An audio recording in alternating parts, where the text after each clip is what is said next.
안녕하세요. 오늘의 데일리 뉴스레터에 오신 것을 환영합니다. 폴란드를 공격해도 보람없다는 것을 보여주기 위해 침략자를 쫓아내겠다. 이를 위해 동부 국경을 강화하기 위한 노력은 이미 진행 중이며 우리는 KE 전차와 에이브럼스 전차, 아파치 헬기를 납품받았거나 납품받을 예정이다. 러시아 용병 기업 바그너 그룹이 폴란드로 진격하길 원한다는 보도가 나오자 폴란드 부아슈차크 국방장관이 한 라디오 방송에 출연해 인터뷰를 했습니다. 그는 이미 바그너 그룹의 벨라루스행은 위협이 되며 이는 예상되었던 일이기 때문에 폴란드군의 동부 국경 배치를 강화했다고 말했습니다.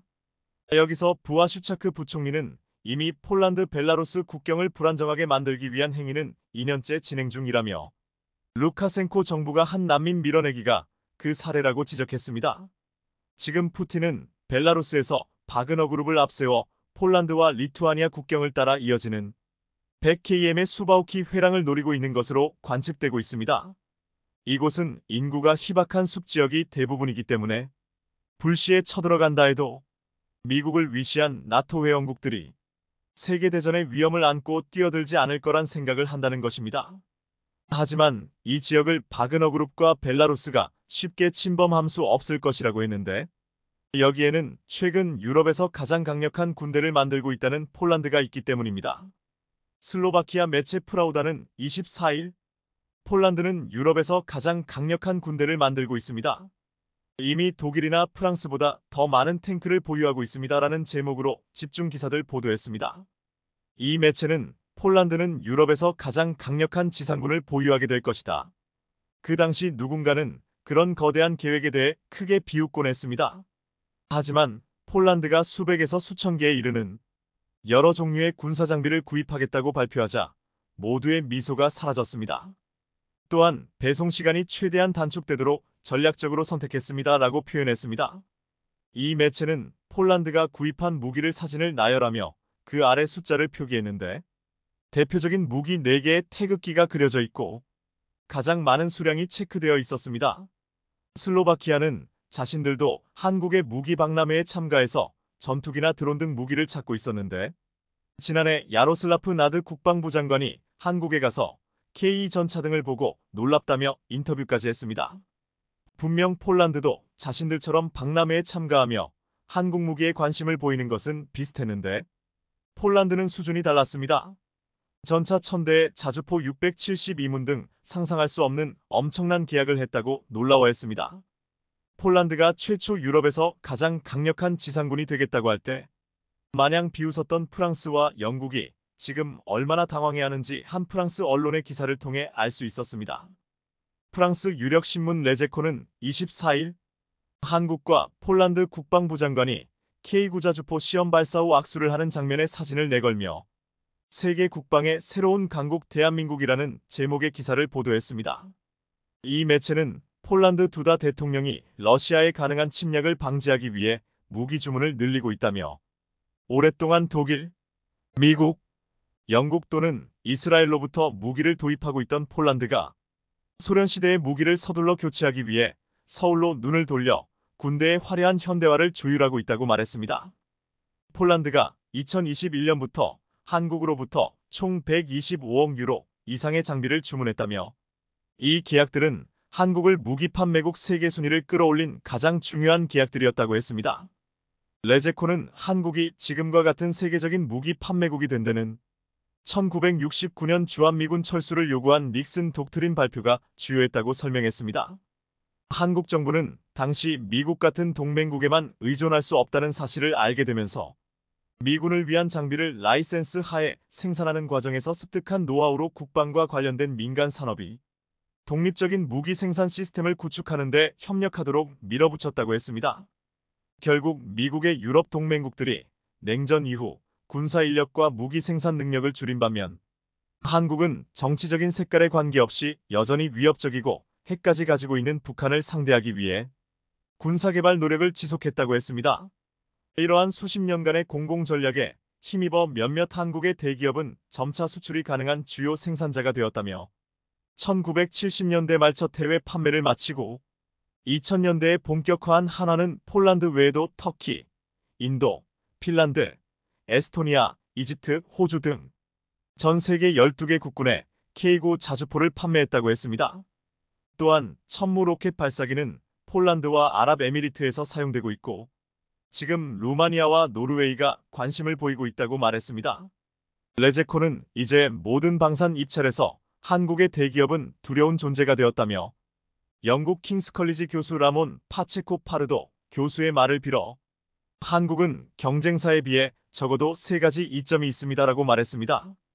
이 매체는 파르도 교수와 한국 전문가의 인터뷰를 통해 그들의 무기는 정교하고 종종 미국 기술이나 어떤 형태의 전문 지식으로부터 혜택을 받았습니다. 구매자 국가에서는 플러스로 간주합니다. 또한 미국과의 동맹으로 인해 그들의 시스템도 NATO 표준에 부합합니다. 주요 부분을 변경하거나 바꾸지 않고 신속하게 통합할 수 있습니다. 라고 말했습니다. 또한 무엇보다 매우 효율적인 생산 체인에 의존하여 한국그룹은 군대의 주문으로 인해 대량 생산할 수 있으므로 규모의 경제 덕분에 이 비용 요소가 모든 자본이 재무장하려고 하는 현재 시장에서 가장 결정적인 것으로 인식되지 않더라도 매력적인 가격을 제공할 수 있습니다. 라며 한국산 무기의 장점을 열거했습니다. 라몬 파체코 파르도 교수는 한국 무기가 미국 무기와 호환성, 신속 대량 생산, 가격 경쟁력 3가지의 장점을 들면서 우크라이나 전쟁으로 겁에 질린 국가들에게 한 문장으로 이렇게 표현했습니다. 무엇보다 한국은 즉각적인 위협을 느끼는 국가에게 매우 빠르게 전달할 수 있습니다. 이 매체는 이번 한국의 성공이 단순히 우크라이나 전쟁의 효과라고 보지 않았고 이미 서로 다른 안보 문제에 직면한 동남아시아와 중동에서 오래전부터 구축되어 왔다고 했습니다. 우크라이나 침공 전에도 러시아에서 동남아시아 국가로의 무기 판매가 감소했는데 이번 전쟁으로 러시아 무기 산업의 평판이 열악한 성과로 상당히 손상되었다고 했습니다. 레제코는 이로 인해 글로벌 방산 시장에서 한국에게 압도당한 러시아 권력은 우크라이나에 직접 무기를 인도하지 말라고 서울에 경고하는 수준으로 축소되었다고 지적했습니다. 라몬 파체코 파르도 교수는 한국과 폴란드 등 다른 국가 간의 계약이 증가함에 따라 모스크바뿐만 아니라 베이징의 짜증이 커졌다고 했는데 한국은 지정학에는 관여하지 않고 무역만 한다는 말을 반복했다고 했습니다. 하지만 모스크바도 베이징도 이 주장을 믿지 않았습니다라고 말하면서 미소를 지으며 그러나 어쨌든 그들은 무엇을 할 수 있겠습니까? 라고 말했습니다. 많은 국가들이 러시아와 중국의 위협에 한국에게서 무기를 산다고 해도 이를 제재하거나 금지시킬 수 없다는 말이었습니다. 중국 인민망은 지난 21일 한국이 몇몇 외국 정상들과 만나 방산 교역에 대해 심도 있게 대화했다고 보도했습니다.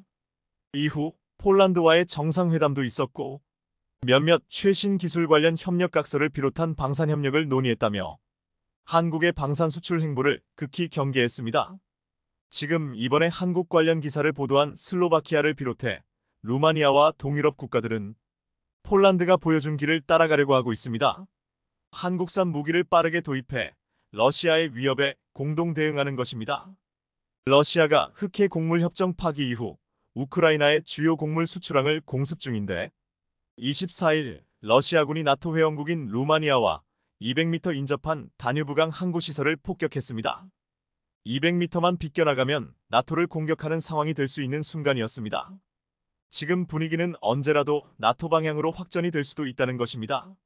루마니아는 K9 자주포를 총 90문을 도입하고 K2 전차도 300대를 도입하려 하고 있는데 이렇게 되면 폴란드와 같이 유럽에서 한국산 무기로 무장을 하게 되는 두 번째 국가가 됩니다. 인근에서도 세 번째, 네 번째 국가들이 빠르게 무장을 준비하고 있습니다. 이제 한국은 세계적인 방산 수출 강국들도 두려워하는 진정한 방산 강국이 되어가고 있습니다. 전 세계에서 가장 잘 나가는 한국산 자주포 K9를 구매한 국가들이 얼마 전 핀란드 헬싱키에 모여 국제 규모의 회의를 개최했기 때문입니다. 지난 1월 25일 핀란드 헬싱키에서는 K9 USERCLUB라는 모임이 개최됐습니다. 그 이름에도 알 수 있듯 전 세계에서 K9 자주포를 운영하는 국가들이 모여 실전 운영 노하우를 교류했는데 올해로 벌써 3회째에 이른 이 이례적인 모임은 한국을 비롯 핀란드, 노르웨이, 에스토니아, 폴란드, 호주 등에서 50여 명의 군 대표단이 모였습니다. 미국 역시 옵저버로 참여했는데 50여 명의 군 대표단은 자국에 배치된 K9의 특징과 운용 현황, 포병 전력 운용 개념 및 발전 방향 등을 발표하며 각국의 K9 운용 상황에 대한 이해를 넓혔습니다. 이 자리에는 당연히 K9 생산국이면서 운용국이기도 한 한국도 참여했는데 방위사업청은 이 자리에서 새로 개발 중인 차기 자주포 모델을 소개한 것으로 알려졌습니다. K9의 차기 개량형 모델인 K9AE와 K9A3의 향후 10년간 개발 로드맵을 발표한 것이죠. 우리 K9AE는 자동 포탄 공급 장치를 통해 현재 분당 6발인 발사 속도를 최대 9발로 개선할 계획이며 승무원의 생존 가능성도 대폭 높일 것으로 전해졌습니다. K9 제조업체인 한화에어로스페이스는 유럽의 K9 자주포의 예비 부품 공급센터를 설립하겠다고 약속하기도 했습니다. 그런데 이와 같은 국제 규모의 모임이 가능한 건 K9의 시장 지배력 때문입니다. 한국국방연구원 KIDA 보고서에 따르면 세계에서 운용 중인 중형 15만 2155 구경 자주포 16종 중 K9 자주포의 시장 점유율은 36%로 1위입니다. 2010년 이후 전 세계에서 거래된 155 자주포 1401문 중 K9이 626문으로 45%를 차지하기도 했죠. 이번 모임은 K9 무기 운용국들이 군사 정보를 공유해 군사협력 협의체 성격을 갖게 됐다는 분석과 함께 추가적인 무기 수출의 교두보가 될 수 있다는 평가도 나오는 상황인데요. 그런데 K9이 진짜 자주포계의 괴물이 되었다는 이야기가 심심찮게 떠돌고 있습니다. 그간 K9 수출의 유일한 장애물이었던 파워팩 문제가 완전히 해결되어 더 이상 독일의 싫은 소리를 하지 않아도 된 건데요. 무슨 일이 있었던 것일까요? 독일은 모두가 잘 아시다시피 전 세계 무기 시장에서 5번째로 많은 무기를 수출하는 국가입니다. 특히 영국과 프랑스의 텃밭이었던 중동 시장에 본격 진출하면서 많은 무기를 팔아왔죠. 그러던 2017년경 사우디아라비아의 모하메드 알투아이지리 경제차관은 독일 언론과의 인터뷰에서 더 이상 독일로부터 무기를 수입하지 않겠다며 무기 판매 요청으로 독일 정부에 문제를 안기고 싶지 않다고 말했습니다. 그도 그럴 것이 그간 독일 내부에서는 사우디아라비아 및 UAE 등의 무기를 판매하는 것이 정치적으로 큰 논란이 되어 왔습니다. 그래서 특정 국가의 반대 세력 공격이나 내전에 사용되지 않게끔 확인한 후 무기 수출을 허가한다는 입장을 고수해 왔었죠. 그런데 이 때문에 피를 본 국가가 한국입니다. 보통 중동은 무기를 수입하기 위해 계약을 체결하면 이를 비밀로 붙이는 경우가 많습니다. 그럼에도 지난 2019년 연말 무기 전문가들 사이에서는 한국이 UAE와 K9 자주포 수출 계약을 체결했다는 소식이 공공연하게 나돌았습니다. 그런데 수출 계약을 체결했음에도 최종 수출이 이뤄지지 못했는데 왜냐면 독일이 UAE에 대한 금수 조치를 시행했기 때문입니다. 뭔가 이상합니다. K9는 한화에어로스페이스가 만드는 한국산인데 독일의 무기 수출 금지 조치에 왜 영향을 받는 것인지 도통 이해가 되지 않는데요. 물론 이유는 있습니다. 왜냐면 K9 자주포의 파워팩, 즉 전차의 심장이라 불리는 파워팩 엔진 변속이 한국산이 아니라 독일 MTU, FRIDRI, CHSHAFEN 제품을 달고 있었기 때문입니다. 미국뿐 아니라 전 세계 많은 무기 수출국은 자신들의 기술 또는 제품이 사용된 무기가 테러나 내전 등에 사용되는 것을 방지하기 위해 이를 재수출할 때는 승인을 받도록 하고 있습니다. 한국의 경우 K9의 심장인 파워팩이 독일산이기 때문에 이를 수출하려면 독일의 승인을 받아야 하죠. 그러나 독일이 UAE에 대해 금수 조치를 시행하고 있었기 때문에 한국의 입장에서는 큰 계약을 체결해놓고도 최종 수출에 이르지 못한 겁니다. 왜냐면 독일은 UAE가 예멘 내전에 개입하는 것을 상당히 불편해하고 있고 또한 언론인 자말 까슈크지 암살 문제에 UAE가 얽혀있다고 보기 때문입니다. 미국에서 꾸준히 사우디아라비아 정부의 비판적인 칼럼을 써오던 언론인 자말 까슈크지는 2018년 쥐도 새도 모르게 암살당했는데 일각에서는 까슈크지의 적의를 품은 UAE가 사우디아라비아와 협조해 그의 뒤를 캐기도 했고 암살범들을 태운 비행기가 UAE 두바이를 경유했다는 점을 들어 암살 배후에 UAE가 있는 것으로 보고 있습니다. 사건 이후에도 사우디를 적극 지지한다는 입장을 표명했기 때문에 독일의 입장에서는 사우디 그리고 UAE에 금수 조치를 시행할 명분이 충분하죠. 하지만 피는 한국이 받습니다. K9 자주포 엔진은 1999년 신형 자주포 전력화 계획에 따라 STX 엔진이 라이선스사인 독일 MTU로부터 들여와 국내에서 생산해 1,300여 대를 공급했고 터키와 인도, 노르웨이, 폴란드 등 유럽과 아시아 국가에 600여 대를 수출했습니다. 그러나 정작 거대한 시장인 중동 시장에 수출하려 해도 독일이 금수 조치를 이유로 수출을 거절해버리니 방법이 없었죠. 그런데 이제 독일이 난감해졌습니다. 왜냐면 한국이 국산 파워팩을 완성시켜버렸으니까요. 얼마 전 사우디아라비아 리야드에서 열린 세계방산전시회 월드 디펜스 쇼 2024에 우리 K9 자주포가 모습을 드러냈습니다. 물론 어떤 분은 K9 자주포가 전시회에 나간 게 그리 신기할 일이냐 말할 수 있지만 이번에는 조금 다릅니다. 이번 전시회에 소개된 K9는 최초로 국산 엔진을 장착했기 때문입니다.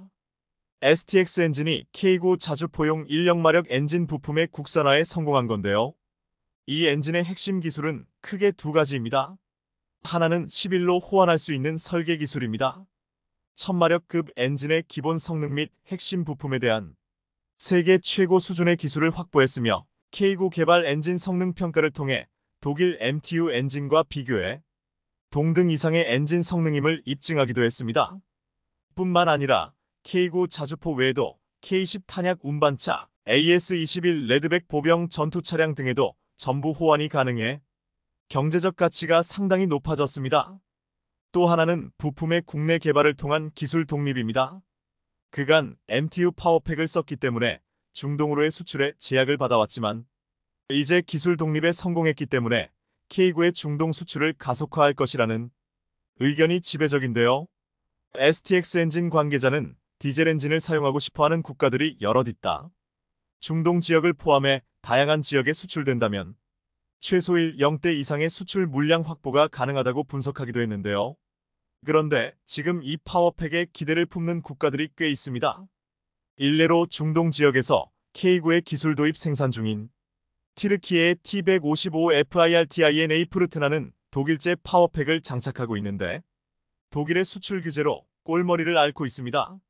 그래서 한국의 도움을 요청한 상황이며 K9, 200문과 K10 100대를 계약한 이집트도 독일산 파워팩 장착이 곤란해지던 찰나에 STX 엔진의 파워팩을 사용할 수 있어 수출에 벌써 날개를 달았습니다. K9의 발전은 단순히 파워팩의 국산화에 그치지 않습니다.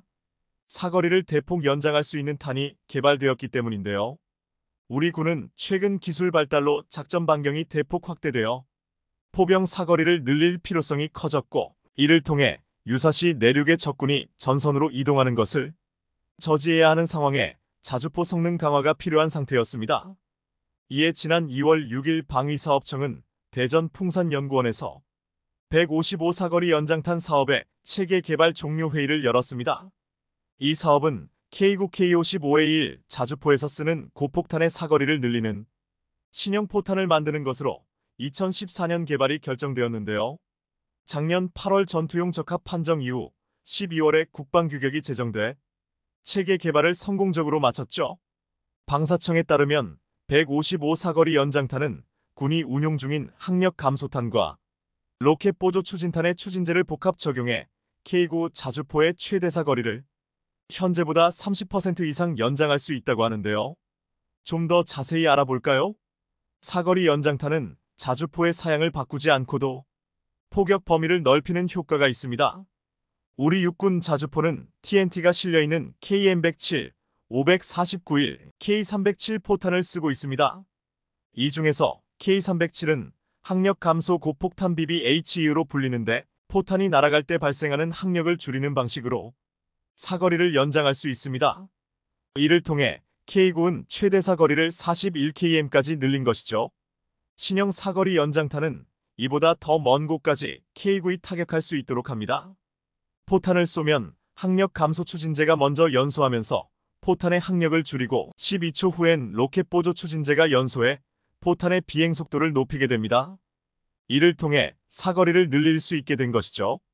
사거리 연장탄을 사용하면 K9 자주포는 기존보다 사거리가 10km 이상 늘어나며 K55A1은 K9과 유사한 수준으로 사거리를 확대할 수 있게 됩니다. 이런 기술 발전은 K9 수출을 더욱 촉진하는 효과도 기대할 수 있습니다. 사실 세계적으로 포병은 사거리와 정밀도를 최대한 높이는 것이 추세입니다.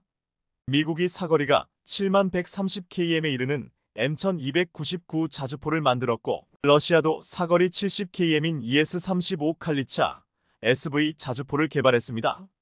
미래전을 위해선 초장사정 자주포를 확보하는 것이 필수가 된 것이죠. 방위사업청은 올해 사거리 연장탄 계약을 체결하고 본격적인 양산에 돌입할 예정인데요.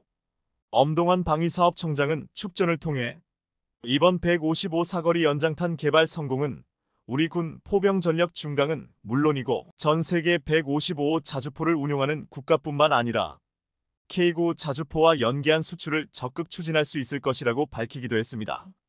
불과 얼마 전까지만 하더라도 한국은 파워팩을 만들 기술이 없어 독일의 파워팩을 사서 달았습니다. 그러나 꾸준히 파워팩 개발에 투자한 결과 이제 독자 기술로 파워팩을 개발해냈고 드디어 전 세계 시장을 휘어잡은 K9 자주포에 한국산 파워팩이 장착됩니다. 앞으로 K9는 얼마나 더 발전하게 될지 사뭇 기대됩니다. 18세기 중반 영국은 해가 지지 않는 대영 제국이라는 이름에 걸맞게 전 세계 도처에 식민지를 두고 있었는데 지금은 세계 최강국인 미국도 영국의 식민 지배를 받았죠. 영국은 자기 나라에서 건너간 청교도들의 자유를 제한하고 무거운 세금을 징수하면서 그들을 괴롭혔습니다. 1755년 마침내 전쟁이 발발했죠. 하지만 해상강국 영국의 최신 함포와 무적함대를 감당할 수 없었던 미국 독립군은 후퇴의 후퇴를 거듭했죠.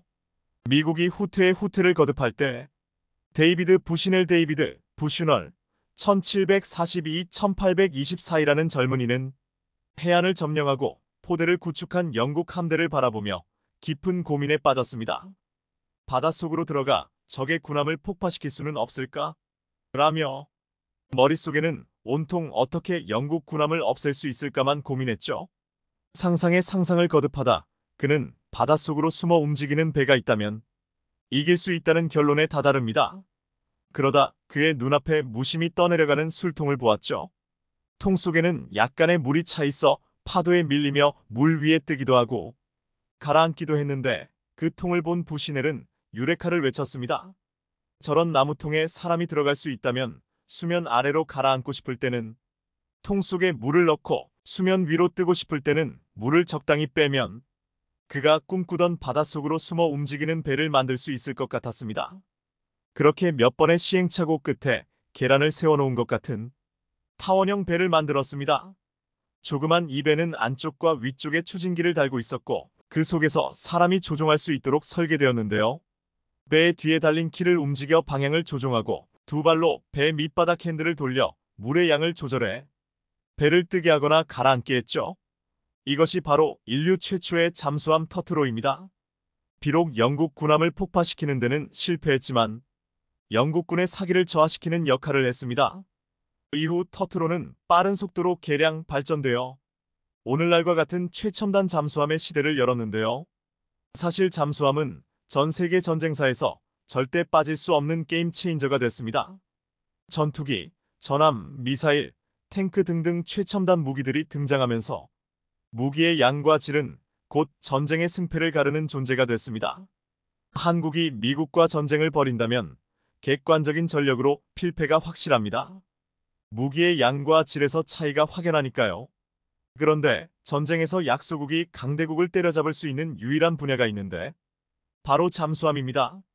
온갖 최첨단 무기들이 적국을 전멸시킬 것처럼 화력을 뿜어낼 때 잠수함은 유유히 바다 아래를 잠영해 먹잇감을 노리는 처단자의 역할을 하니까요. 언제 어디에서 떠올라 어떤 무기를 쓸지도 예상할 수 없어 강대국이 가장 두려워하는 무기이기도 한데 최근 한국이 만든 잠수함이 캐나다의 수십조 원짜리 수주 계약에 상당히 근접한 것으로 알려졌습니다. 어떤 일이 벌어지고 있는 것일까요? 지난 10월 17일부터 6일간 성남 서울공항에서 열린 서울국제항공우주 및 방위산업 전시회솔 ADEX 2023이 성황리에 막을 내렸습니다. 이 전시회에는 전 세계 34개국 550개 업체가 참가해 이 320개 부스를 운영했는데, 이 전시회에서 체결된 계약이 60억 달러, 한국 돈으로 무려 8조 원이 넘습니다. 그런데 이 전시회에서 가장 큰 관심을 끈 업체는 하나오션구 대우조선해양이었는데, 폴란드, 필리핀, 캐나다, 인도네시아 등 군 관계자들이 전부 하나오션 부스를 찾았습니다. 그리고 그들이 눈여겨본 것은 3영통급 중형 잠수함 장보고 3배치 2배치 2였습니다.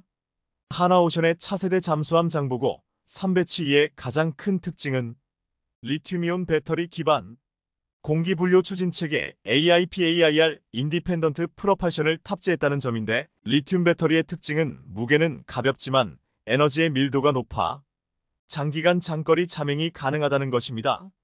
그래서 배터리 충전을 위해 수면으로 떠오를 필요 없이 최대 20일까지 작전이 가능한데요. 이는 핵추진 잠수함을 제외하고 자막 능력이 가장 긴 것으로 알려졌습니다. 어쨌든 핵추진 잠수함을 보유할 수 없는 국가들의 입장에서는 가장 매력적인 차세대 잠수함이기 때문에 수많은 국가가 눈독을 들이고 있기도 한데요. 폴란드, 필리핀, 캐나다, 인도네시아 등은 러시아 우크라이나 전쟁과 중국의 급격한 군사력 확장으로 자주 국방의 필요성 높아지면서 잠수함 도입을 서두르고 있습니다. 폴란드는 5조 원 규모의 사업비를 투입해 23척의 잠수함 도입을 추진 중이며, 필리핀은 약 3조 원을 들여 잠수함 2척 발주를 추진하고 있습니다. 필리핀 군 관계자들은 10월 말 하나오션 조선소와 해군 잠수함 사령부를 비밀리에 방문해 잠수함의 건조와 운용 현황 등을 살폈습니다. 그런데 이 중 가장 기대가 큰 사업은 아무래도 60조 원에 이를 것으로 알려진 캐나다 잠수함 사업입니다. 많은 분들이 캐나다가 60조 원을 투입해 잠수함 12척을 구매할 것이라는 점에 의문을 품습니다. 이유가 있습니다. 주지하다시피 캐나다는 영토로만 국한한다면 전 세계에서 두 번째로 큰 국가입니다. 영토가 거대한 만큼 해안선의 길이도 상당한데 무려 20만 km에 달한다고 하죠. 그리고 이 해안선이 캐나다에게는 쥐약입니다. 북극해를 두고 동쪽으로 러시아가, 서쪽으로 중국이 핵잠수함으로 위협하고 있으니까요. 캐나다에 잠수함이 없는 것은 아닙니다. 빅토리아급이라 불리는 잠수함이 있기는 한데 2000년 영국 해군으로부터 구매한 함령 40년 노후 잠수함이라는 것이 함정. 벌써 퇴역해도 이상하지 않을 이 잠수함을 제대로 운용하지도 못하고 대부분의 시간을 도크에서 수리하는 데 소모하고 있으며 유지보수에 벌써 2조 원을 썼다고 하죠. 심지어는 작전 중 대서양 한복판에서 불이 나기도 했으니 차라리 없느니만 못한 상황입니다. 왜 캐나다는 선진국이라는 명성에 걸맞지 않게 이렇게 망가졌을까요? 미국 때문입니다. 아니, 미국을 너무 믿었던 탓에 캐나다 안보는 흔적만 남겼기 때문인데요. 캐나다와 국경을 접한 미국은 잘 아시다시피 세계에서 가장 많은 무기를 가진 세계 최강 대국입니다. 당연히 전 세계 그 어떤 국가도 미국을 선제 공격하거나 공습할 엄두를 내지 못할 것이고, 캐나다도 함부로 공격할 수 없습니다. 왜냐면 캐나다 공격하려다 실수로 미국의 미사일 한 방이라도 떨어지는 순간 지구에서 사라져버릴 테니까요. 그래서 캐나다는 냉전 후 해상 주권을 아예 미국에 넘겨줬기 때문에 태평양 방어는 미 해군 제3함대가, 대서양 방어는 미 해군 제2함대가 담당합니다. 그러다 문제가 터집니다. 오바마 전 대통령 시절 미국은 러시아와 중국의 부상에 대비해 군비를 확장할 필요가 있었으나 심각한 재정 위기로 인해 시캐스터식 웨스터, 즉 미국 연방정부의 자동 예산 삭감이 발동된 겁니다. 그중 국방비가 무려 50조 원이 삭감됐죠. 당연히 미국 안보에 공백이 생기게 됐고, 이에 트럼프 전 대통령은 후보 시절부터 캐나다의 안보 무임승차를 비판했고 결국 대통령에 당선됐죠. 트럼프가 당선된 직후부터 캐나다에서 우선 해안이라도 지키자며 3영통급 이상의 신형 재래식 잠수함 도입 주장이 제기된 겁니다. 그러다 2021년 육군 사성 장군 웨인 D. 에어 대장이 국방참모총장에 취임하며 급물살을 타기 시작해 이제 두 국가 정도로 압축됐습니다. 한국과 일본입니다. 위 ADEX 2023에서 캐나다가 하나오션 부스를 찾았던 것도 이 때문입니다. 그리고 이미 5월 10일 캐나다 연방조달청과 군 당국자들은 캐나다 총리 방안에 앞서 하나오션 옥포조선소 해군 잠수함 사령부를 찾아 잠수함 제조 수리 현장을 둘러보고 돌아갔죠. 현재 일본의 다이게이급과 하나오션의 DSM이 3000이 경쟁 중인데 아무래도 잠수함 수출 경험이 전무한 일본보다는 수출 경험이 있고 캐나다가 특히 중요하다고 강조한 후속 군수 지원 능력도 한국이 월등히 앞서 있어 조금 더 유리하다고 보는 시선이 많은데요. 그런데 불과 560년 전까지 미사일 하나도 제대로 못 만들던 한국은 어떻게 현존 최고의 기술력을 요하는 잠수함을 만들어 수출까지 할 수 있었던 것일까요? 아마 전쟁사를 통틀어 가장 큰 성과를 올렸던 잠수함은 독일이 개발한 유보트일 겁니다. 1915년부터 1918년 사이 유보트는 총 2,500차례의 전투에 투입되어 218만 톤의 선박을 격침시켰는데 당시 격침된 영국 선박의 90%가 독일 잠수함에 의한 것이었죠. 제2차 세계대전에서도 활약은 이어졌는데 유보트는 물자를 수송하는 연합군의 상선을 침몰시켜 영국을 아사 직전까지 몰고 갔었습니다. 영국의 윈스턴 처칠 1874-1965전 총리는 2차 세계대전 중 가장 무서웠던 건 독일의 잠수함이었다고 토로할 정도였죠. 그리고 잘 아시다시피 전쟁은 독일의 패전, 제2차 세계대전이 끝난 직후 전 연합국 국가들은 전부 독일로 몰려갔습니다. 전쟁에서 그들에게 악몽을 선사한 유보트 설계도와 기술을 빼앗기 위함이었죠. 그런데 한국의 잠수함 역시 유보트를 기초로 하고 있습니다. 한때 유보트를 만들었던 기술자들은 기술을 사장시키고 싶지 않아 HDWHOWALDTSVWERK, 도이치 WERFT 조선소에 모여 작지만 강한 206 잠수함을 만드는데 성공했죠. 그리고 이 기술을 바탕으로 200톤급 209 잠수함을 제작해 수출하기에 이르는데요. 어뢰를 탑재할 수 있었던 209년 재래식 잠수함 중에서도 역사에 길이 남을 완성도를 자랑합니다. 한국 역시 209 잠수함을 도입했었는데 도입 계기는 아이러니하게도 전두환 전 대통령이야 전두환으로 칭함 시절입니다.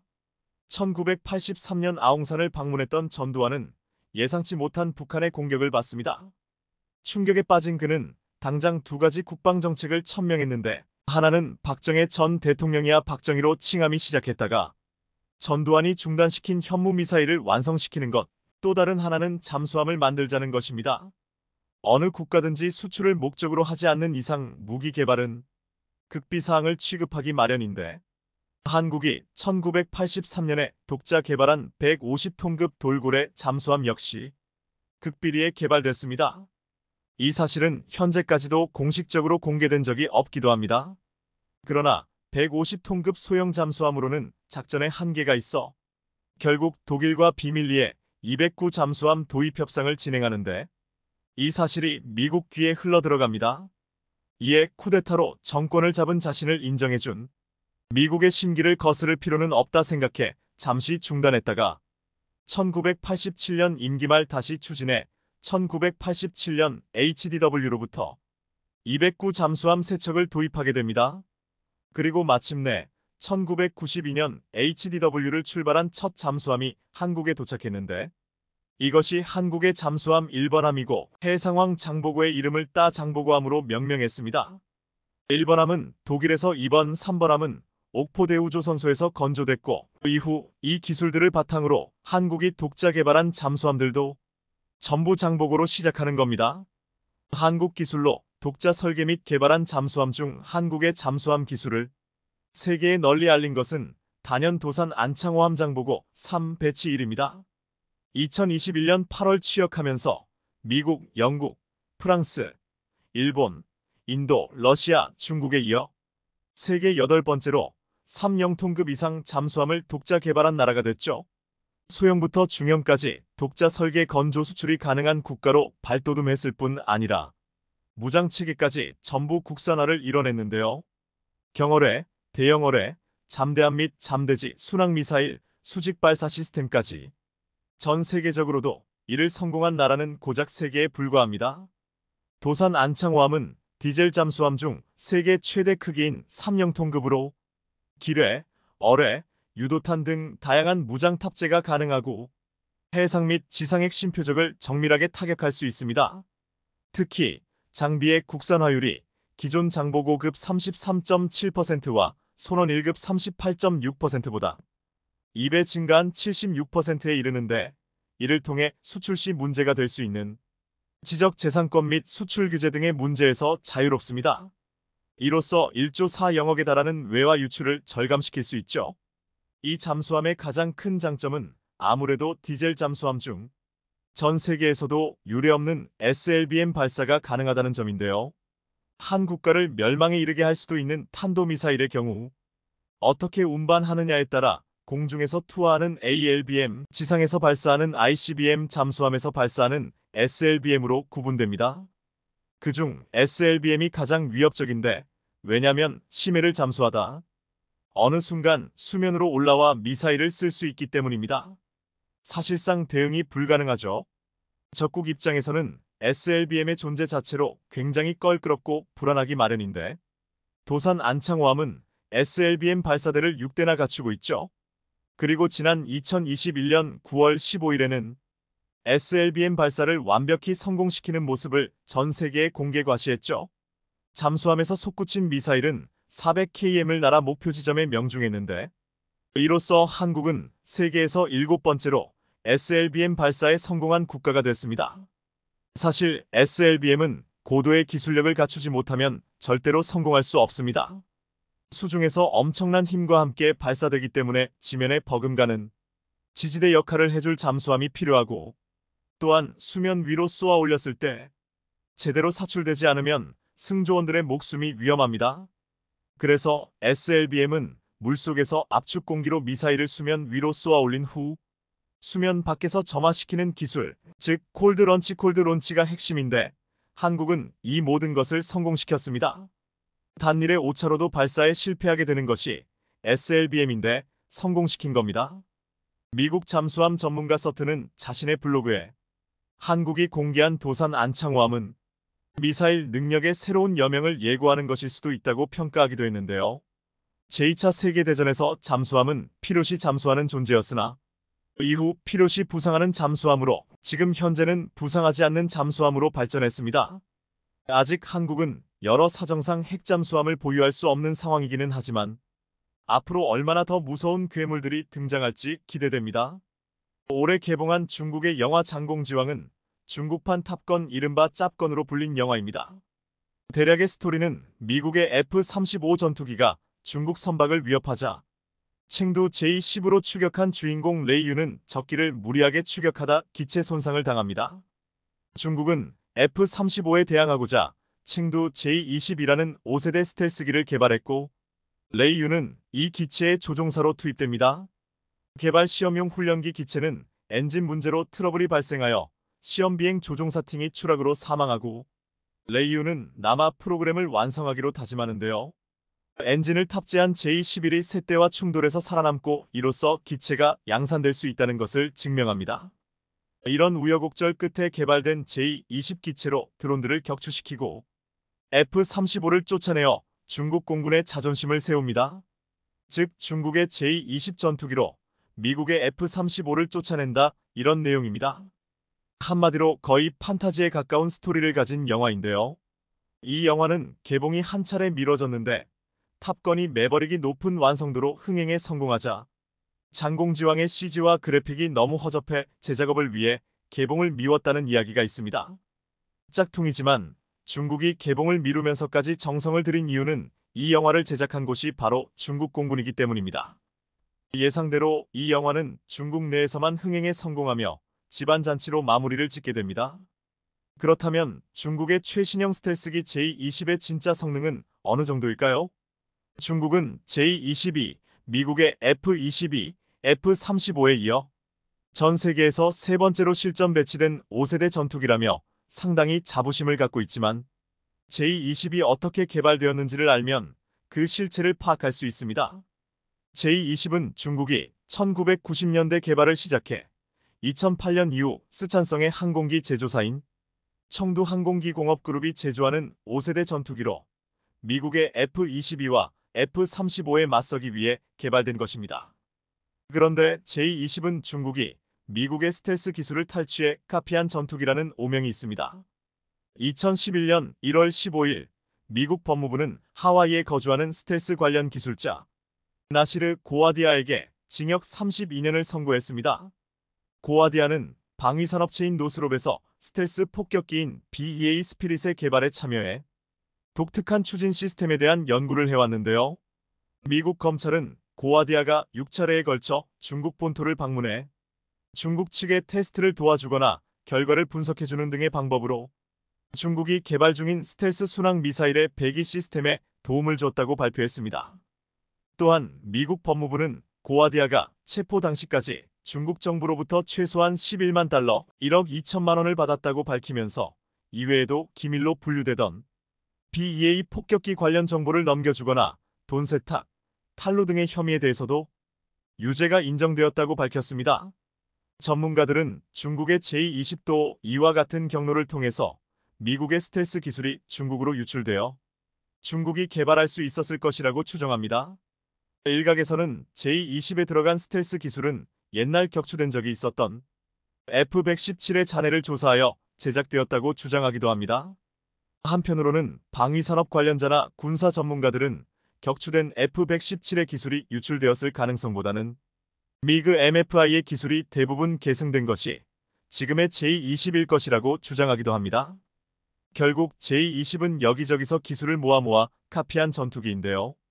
수출 규제로 인해 레이더, 엔진 핵심 부품을 수급하지 못해 중국이 자체 개발로 선회하게 되면서 성능은 측정조차 불가능한 상황이라는 것이 정설입니다. 어쨌든 미국이 아시아 지역에 한국, 일본, 싱가포르를 중심으로 F-35 전투기 배치가 확대되자 중국은 작년 가을부터 J-20 생산에 박차를 가하기 시작했습니다. 하지만 미국은 의외로 느긋했습니다. 얼마 전 케네스 월스바흐 미 태평양 공군 사령관은 심지어 이렇게 말했습니다. J-20은 이 시점에서 지배적인 DOMINATINATING 항공기가 되지 못한다. 한국을 비롯한 우방국들과의 고강도 훈련에 대응하지 못할 것으로 보이며 주변국들이 그것 때문에 밤잠을 설칠 정도의 성능은 아니다. 미국이 이렇게 평가절하를 해도 중국의 J-20 띄우기는 여전히 시도되고 있습니다. 얼마 전 중국군은 J-20에서 PL-10 공대공 미사일을 시험 발사하는 데 성공했다는 내용을 대대적으로 보도했습니다. 2019년에는 실패했는데 최근 성공했다고 자랑을 한 것인데요. 하지만 전문가들은 황당하다는 반응입니다. 전투기의 가장 기본적인 미사일 발사를 이제 성공했다고 밝혔기 때문입니다. 그간 중국군은 J-20의 초도 비행에 성공했다고 여러 차례 밝혀왔는데 이제야 기본적인 미사일 발사에 성공했다고 하는 것은 결과적으로 J-20이 지금까지 공대공 미사를 발사할 수 없는 전투기였다는 이야기가 되는 것이기 때문입니다. 즉, 다시 말해 지금도 미사일 발사를 안정적으로 하기는 어려운 실험 단계 수준이라는 이야기가 되는 것입니다. 그럼에도 중국은 성능을 개량하기 위해 연구에 매진하기보다는 양산에 초점을 맞추고 있습니다. 일단 많이 찍어내고 보자는 것입니다. 얼마 전 미국 싱크탱크 제임스타운 재단의 안드레아스 루프렛 연구원은 최근 출고된 중국 J-20 전투기들의 기체 번호를 분석한 결과 이 전투기가 연평균 120대라는 엄청난 속도로 생산되고 있다고 지적했습니다. 이 이야기는 곧 J-20의 연간 최대 생산 능력이 6,080여 대에 달한다는 뜻이고 2025년이면 J-20의 수량이 500대를 넘어선다는 뜻입니다. 놀라운 수준의 속도전입니다.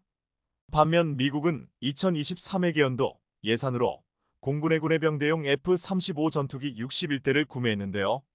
록히드 마틴이 한 해 생산할 수 있는 F-35는 153대이며 이 가운데 102대는 동맹국에 배정된 물량입니다. 다른 기종까지 합쳐도 미국이 2023회계연도 예산으로 새로 구입한 전투기는 대략 75대에 그쳤습니다. 즉 중국은 추정치를 보수적으로 적용해도 J-20 단일 기종만으로도 미국의 전체 전투기 도입 숫자를 넘어선 것입니다. J-20 생산량이 이렇게 폭발적으로 증가한 이유는 중국이 그간 수입에 의존했던 엔진을 국산화하는 데 성공했기 때문입니다. 중국은 2020년 WS-10C 엔진을, 올해부터는 WS-15 엔진을 j20에 탑재하기 시작했는데요. 성능을 대폭 개량한 엔진이 대량 생산되기 시작하자 j20 도입 속도도 크게 빨라진 것입니다. 따라서 중국이 현재 같은 속도로 j20을 찍어낼 경우 2025년 스텔스 전투기 보유량은 500대를 넘어서게 됩니다. 중국이 이렇게 전투기를 찍어내는 것은 곧 대만과의 전쟁을 염두에 둔 것이라는 전망이 우세한 가운데, 이 때문에 미국에서는 여야 막론하고 더 많은 국방비를 투자해 중국의 도전에 맞서야 한다는 주장이 이어지고 있습니다. 일본 역시 국방비를 단번에 2배로 증액해 군비 증강 폭주를 시작했습니다. 하지만 미국은 중국의 이런 폭주를 가만히 보고 있지는 않았습니다. 해결책을 만들어서 대만에 제공해버렸습니다.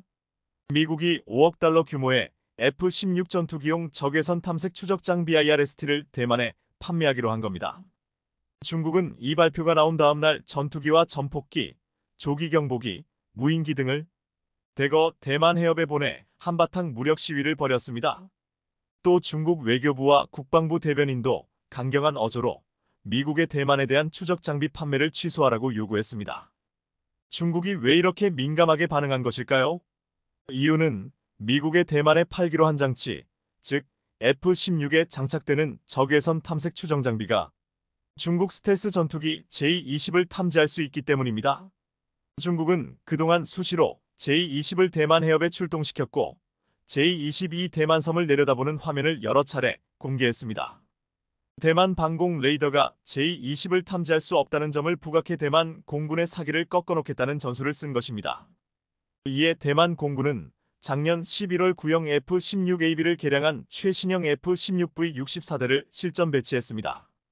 그런데 이 전투기들이 미국으로부터 구매한 적외선 추적 장치를 장착하면 어떻게 될까요? 중국의 j-20이나 소형 무인기 등을 포착할 수 있고 유사시 중거리 공대공 미사일로 공격하는 것도 가능해집니다. 그렇게 되면 이제 지금처럼 j-22대만 방공망을 우롱하면서 숨바꼭질을 하기가 쉽지 않아지는 겁니다. 이러니 중국이 발끈하고 나선 것입니다. 미 공군은 2021년 이 추적 장비로 목표물을 포착해 AIM-120 암람 공대공 미사일로 공격하는 시험에 성공했다고 합니다. F-35와 F-22, F-18 등에도 들어간다고 알려져 있는데요. 전투기는 주로 레이더를 통해 공중과 해상, 지상의 목표물을 포착하고 추적합니다. 하지만 레이더파를 발사하게 되면 아군 전투기 위치도 상대에게 노출하게 되죠. 하지만 이 적외선 탐지 추적 장치 IRST는 레이더와 달리 외부에서 나오는 적외선 신호를 수동적으로 수집합니다.